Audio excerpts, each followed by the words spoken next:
So the reason I'm driving around is I don't have a lot of time to record this due to my phone only having enough for 5 minutes of space, and I'm wasting time now. You see the title. If you've seen the title, you know what's going on. EA is being investigated by Belgium, Australia, Sweden, Germany, all these different countries. State legislators in Hawaii came out and said that Battlefront 2 is a casino themed with Star Wars, marketed to kids, trying to get them to spend money that they don't have, even using the very clever "it's a trap" meme, which is hilarious to me. But all of this to say, you know what the controversy is. You've probably seen all the videos. If you don't know, I recommend going and watch Jim Sterling, even if you hate him. Pretty good gaming, just all these different people. There's tons of information out there. Go figure it out if you don't know. But for those who do, the main comment here is that loot boxes are gambling, and one of the main points that people like to point out is, oh, it's just cosmetic, it doesn't affect gameplay. That's not what matters about gambling, though. Yes, that may be your justification for loot boxes, but you can't use that justification for gambling, and the reason being is simply for the fact that for something to be gambling, you have to have a chance to lose your money. And people have said, well, it's the same thing as buying a pack of Magic cards. The counter that I would give is that each common card in Magic the Gathering is worth roughly 5 cents, maybe even a penny, but it's still a physical item that's worth money.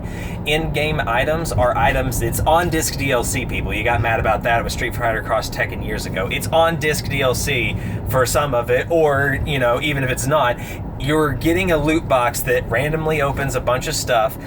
And let's say you get a duplicate, and that duplicate gives you 300 gold in Overwatch, but it takes 3,000 gold, and you need to open an average of 50 boxes, which means that you need to spend $50, whatever, you get it. Long story short, your money is worth less than zero. If it's worth less than zero, it's worth nothing. We don't have pieces of 8 anymore. We don't have an eighth penny.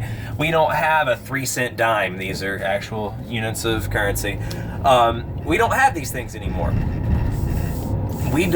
if it's worth less than zero, it's worth nothing. If I bring over 5 pennies from Zimbabwe and say, give me money for this, they're going to say, sorry, it's not worth anything. You need 10 trillion to get $1, or whatever their inflation rate is.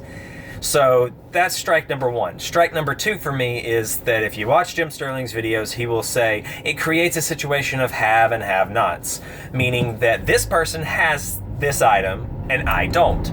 I want it. The only way to get it is to buy something, or you could go through the horrible grind fest of trying to get there. But even if you got to level 50 in Overwatch, the probability that you would have 300 or 3,000 gold coins by the end of it would be insanely low. Or maybe you could, but you could only get one skin, and maybe you get it randomly. But then when they have timed events, that again creates we have these skins, but you have not these skins. What are you going to do about it? It creates a mental pressure to spend more.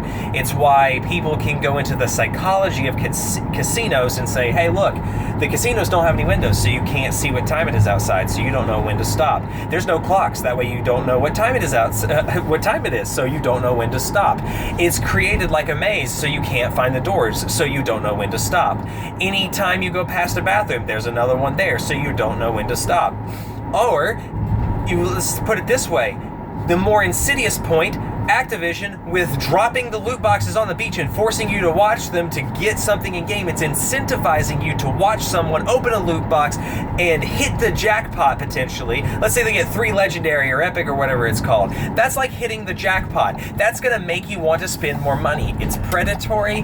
It targets people with that addiction specifically. It also targets kids who don't know the value of $1, or even if they do, they don't have the money, so they can go and I used to work for Apple. We would have businessmen, and this is stupid, but his son had spent $10,000 in 3 months in microtransactions on an iPad game on his business credit card, and he was trying to get it all refunded because his son was not authorized, but he didn't catch it soon enough, so he was SOL.